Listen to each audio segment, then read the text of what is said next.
Let us now continue with our class on a journey to the West. Today we will talk about another manifestation of realization. These kinds of short articles were added by me because I remembered some of the memories and some footage from certain parts of the journey, and I thought it would be good to be added in between classes and make this book more interesting. Over here, it says that one time His Holiness privately told me our tour to the West this time would be different from our previous Dharma trips.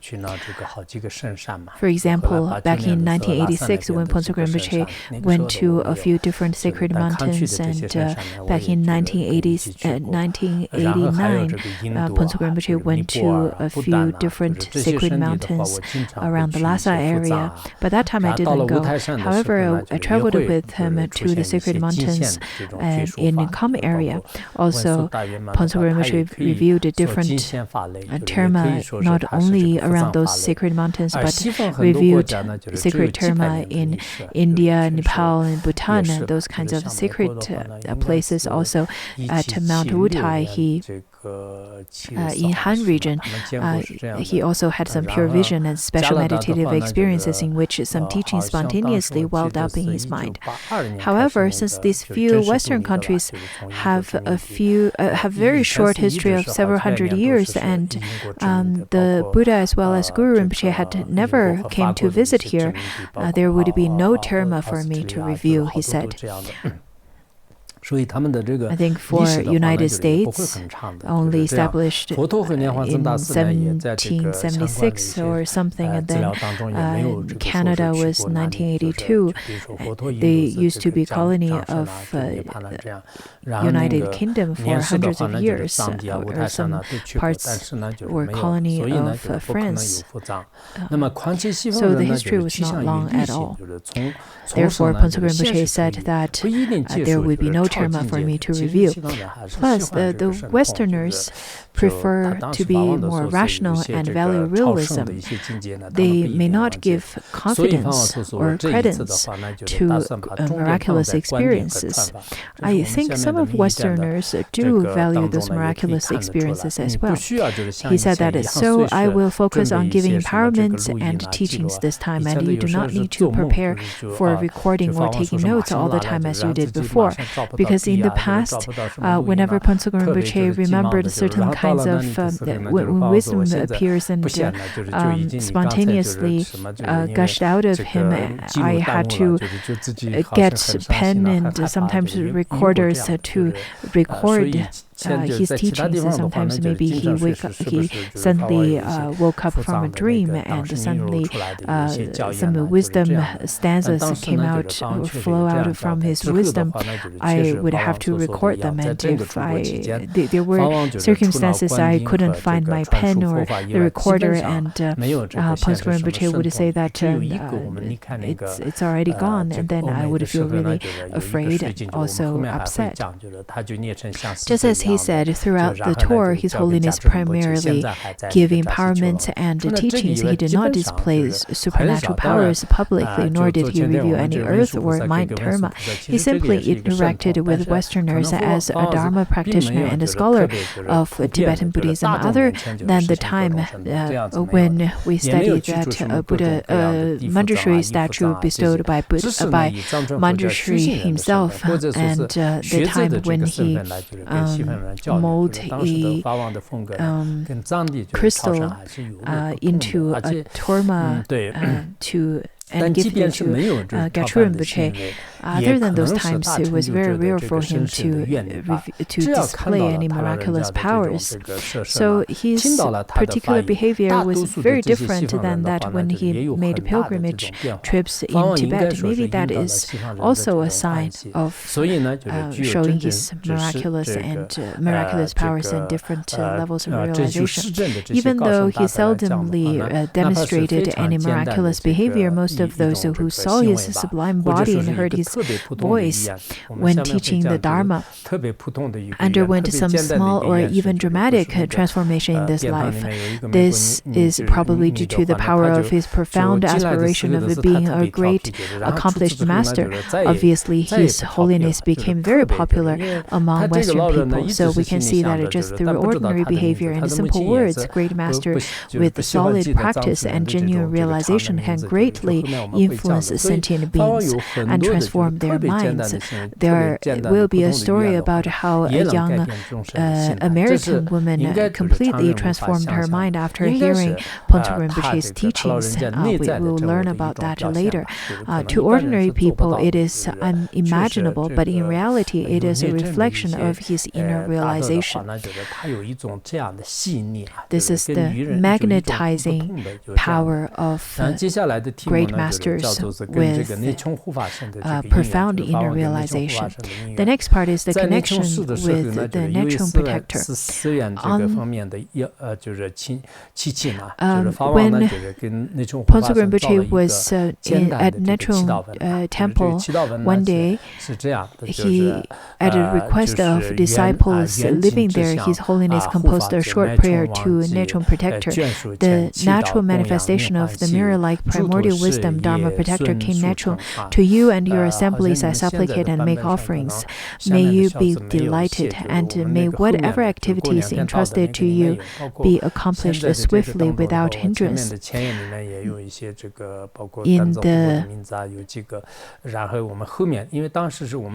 the updated version, the next part also included my description. Though that may be on your text, you do not have that. But later you will be able to see that it's only a little bit more additions. So over here it says that in order to satisfy the request of disciples from Nechung Dorje, Drayang Ling, located on a beautiful island represented by Lama Lobsang Dundan. Lama Lobsang Dundan passed away in 2019, I think. He is the one that looked rather senior in the group photo. He's the one standing beside Lama Phuntsok. That photo was taken in a park around the lake. And then in the italic it says that on June 19th, 1993, Ngawang Lodro Tsukme joyfully wrote this down, may it be virtuous. I wrote these words down in Tibetan. Our original copy has been kept in the Dharma Protector's shrine ever since then. So I have the oral transmission. Here it is.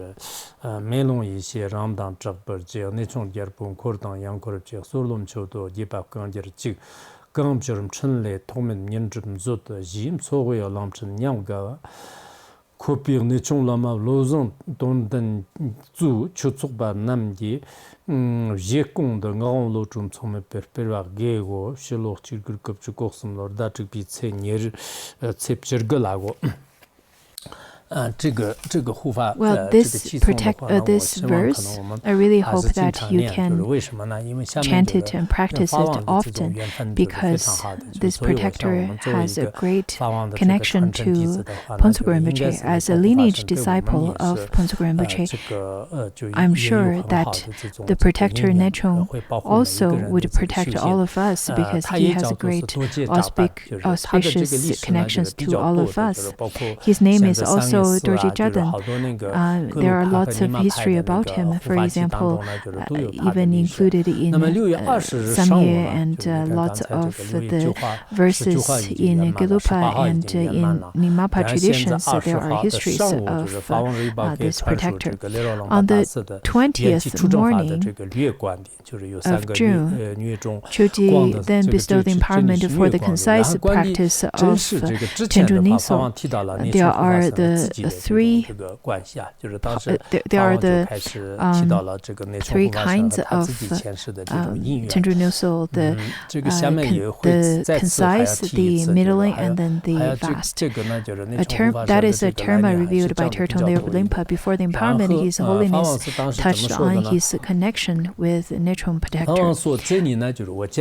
Let me say a few words about Nechung Protector by referring to the biography of the great Tertön Lierpo Rinpa. Nyala Sogyo, who is Lierpo Rinpa, was the body emanation of the mantra adapted Dorje Dutrum, the head of many accomplished mantrikas who practiced Vajrakilaya in the land of snows, the speech emanation of Dakini Vajravarahi, and the mind emanation of Guru Rinpoche Padmasambhava. And as an incredible Tertön, he was able to fly in the sky like a bird, swim in the water like a fish, pass through rocks without any obstacles, read the mind of others without obstructions, and dispel all kinds of degeneration and misfortunes of the land of snows through his mighty power. Through the biography of Lierpo Rinpa, we can also see that he is well endowed with all kinds of miraculous powers. For example, the extensive biography of Lierpo Rinpa composed by Toku Tsilo, he wrote quite extensively about all kinds of miraculous stories during the time of Lierpo Rinpa or during the life of Lierpo Rinpa. And then the great Tertön was also the teacher of the 13th Dalai Lama, Gyalwé Tupten Gyatso. There's such a connection. The great Tertön could talk to the Nechung Dharma protector Dorje Drukden, meaning the Vajra vehicle. I believe that's how it was translated into Chinese language in the previous memoir. Like having conversations with human friends, they give prophecies to each other and discuss what activities should be adopted or abandoned. The other day, as I said, that when Lierpo Rinpa went to Lhasa, the entire circumstance was rather very complex. Through the records in their biography, we can see that they indeed helped each other out quite a bit. And then the connections between him and the protector Nechung was rather very obvious. Phuntsok Rinpoche then said that, now let me briefly introduce the origin of their relationship. 2 years ago, during my visit to Dharamsala in northern India, the monk who was the medium of Nechung Protector came to me. There was one afternoon he went to see Phuntsok Rinpoche, that monk went to see Phuntsok Rinpoche. As we talked about his Samaya commitment to Tertön Sogyo, he clearly recollected scenes with the great Tertön. Then tears gushed out his eyes, and overjoyed, his body kept shivering. I remember that at the time it was getting dark, and he cried for a long period of time. Before the protector descended, the monk first came to see Phuntsok Rinpoche, and then that Lama said, this is the monk that the protector usually would descend. His photo is included in the previous memoir. He was making an offering of mandala to Phuntsok Rinpoche.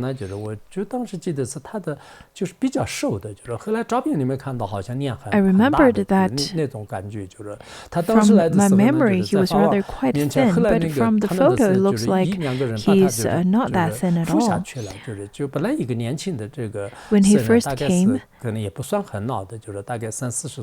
was rather young. He was about 30 to 40 years of age, and then his expression was quite heavy, and then another two people took him down. And then Phuntsok Rinpoche said that whether toward the previous Nyala Sogyo or to me as his incarnation, the Nechung Protector has always been extremely kind and helpful. In the past, Nyala Sogyo was known as the senior sacred mantra practitioner practitioner and a great master of Nyingma, enjoying high prestige in the area of Kham. However, when he first came to Wuzang, central Tibet, he was just an unknown ordinary secret mantra practitioner. One day, when the turtle visited a marketplace in Lhasa, the Nechung protector suddenly appeared with a kata in his hands. Before a big crowd, he addressed the turtle as Pamasambhava, offered the kata and prostrated to him with veneration. From then on, turtle Nyala Sogyo gained vast respect and support from people in central Tibet. Of course, there are other causes and conditions, but when Phuntsok Rinpoche speaks of the condition or connection to the protector, he usually speaks of this story. There are other stories, and Phuntsok Rinpoche speaks of this one.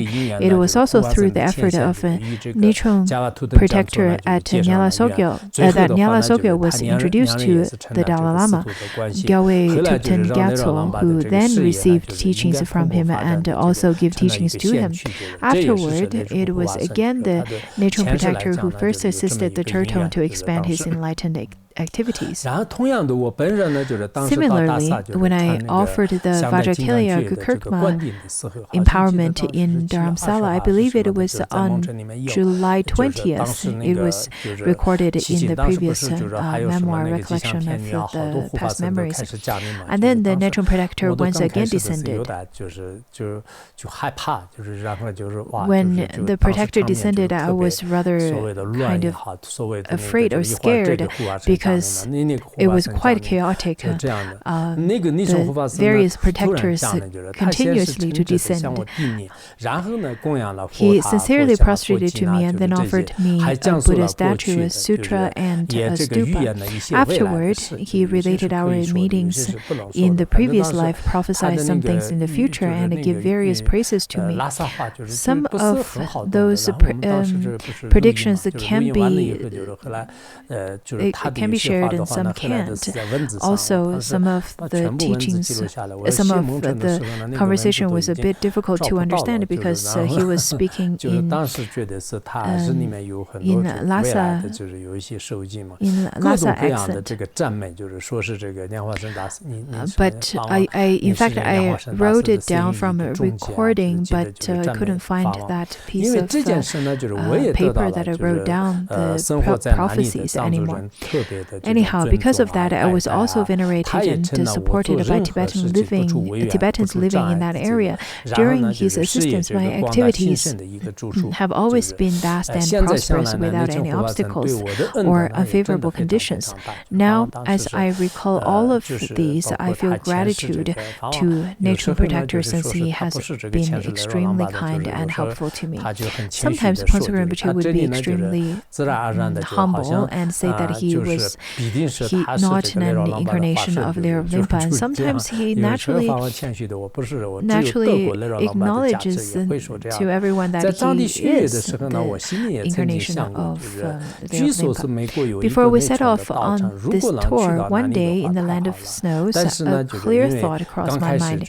It is said that there is a Nechung Dharma Center in the United States. If I could visit there, that would be amazing. But it seems it is not in the plan. What a pity. I will not be able to make it at this time. However, shortly afterward, I was told that there was a Dharma Center of Nechung protector on the island of Hawaii in the middle of the Pacific Ocean, and it had been added to our trip. Hearing that, my heart was filled with joy. Because our itinerary that was set at the very beginning was different than the one that we finalized. So in the halfway through, we added the trip or the stop to Hawaii. In fact, there are two categories of Dharma protectors: wisdom protectors and worldly protectors. The latter are still subject to afflictive emotions and the karmic law of cause and practice just like the ordinary beings like us. However, emanating from the sublime power of great compassion of Guru Rinpoche, the Nechung protector is a genuine wisdom protector and is renowned as the king of karma or king of activity among the 5 great kings, the 5 most powerful spirit heroes who provide protection against the enemies. Among all Dharma protectors, the Nechung protector is the main protector who was designated by Rinpoche to protect all Dharma and bring peace and happiness to all sentient beings in the land of Tibet. For any protectors who pray to or meditate on this Nechung protector, any form of misfortune or disaster will be completely dispelled. See, this is really important. That is why this year I decided that Nechung protector's statue should be added or should be included in Doma monastery, in a monastery. And usually they would be quite stubborn, but they listened to me and to my request. So this year I requested to have a 6-armed Mahakala and a statue of Nechung protector. The verse that is composed by Phuntsok Rinpoche about Nechung protector is the one that we can chant. And in terms of Mahakala, I have a rather special protector chant. So I can share that with you later. And I have requested to build a different shrine for Mahakala, but I couldn't get the permit for it. So I asked the monastery to include a protector's shrine, to include both of the protector statues, and they finally agreed. Here, your Dharma center has become the pillar of all Dharma activities in this place. Please make your center more stable, more prosperous, and more long-lasting. To make it happen, it is especially essential to wholeheartedly praise and make offerings to the Nechung protector. I believe the Nechung temple is doing really well. The people over there are supporting the temple after the old Lama's passing. Some of the Westerners and some people who recently came here and told me that they are supporting the center, and I encourage them that this is really such an auspicious connection to have this Dharma center, and I encourage them to continuously to support it. I'm really happy to be able to come to this Nechung temple because it is indeed an auspicious start than my first stop to teach the Dharma in Western countries. In Western countries take place in the Dharma center of Nechung. I strongly believe that from now on, every activity I engage in will be free from obstacles or unfavorable conditions. In addition, I encourage every one of you to pray to Guru Rinpoche sincerely and make a great effort to engage in the practice of generation and completion stages dedicated to Guru Rinpoche. In brief, Guru Pamasambhava is the one who vigorously performs and carries out all enlightened activities of all Buddhas. If you pray to him, his compassion and blessings come more swiftly than other Buddhas. Especially in this place, everyone seeks refuge and hope in Guru Rinpoche, and he is also the only and ultimate field of refuge of Nechung protector. So if you pray to Guru Rinpoche, you are like-minded with the Nechung protector, and you will surely achieve extraordinary spiritual attainment. Initially, Nechung protector's temple is a temple of Gelupa, but they have a great faith to Guru Rinpoche. As mentioned earlier, it was Origin Rinpoche Pamasambhava who initially entrusted the Nechung protector as the Lord of all Dharma protectors. Also, in various sadhanas of making offerings to this protector, practitioners are required to clearly visualize themselves as Guru Rinpoche. I later also required more information about how they would practice other sadhanas, and indeed they clearly visualize themselves as Guru Rinpoche. When I visited India, the Nechung protector told me that he had never broken a commitment and never would, both now and in the future. Finally, he encouraged me to propagate the Dharma, especially that which is related to the activities of Guru Rinpoche. So that's his connection to Phuntsok Rinpoche. Also, Nechung protector encouraged Phuntsok Rinpoche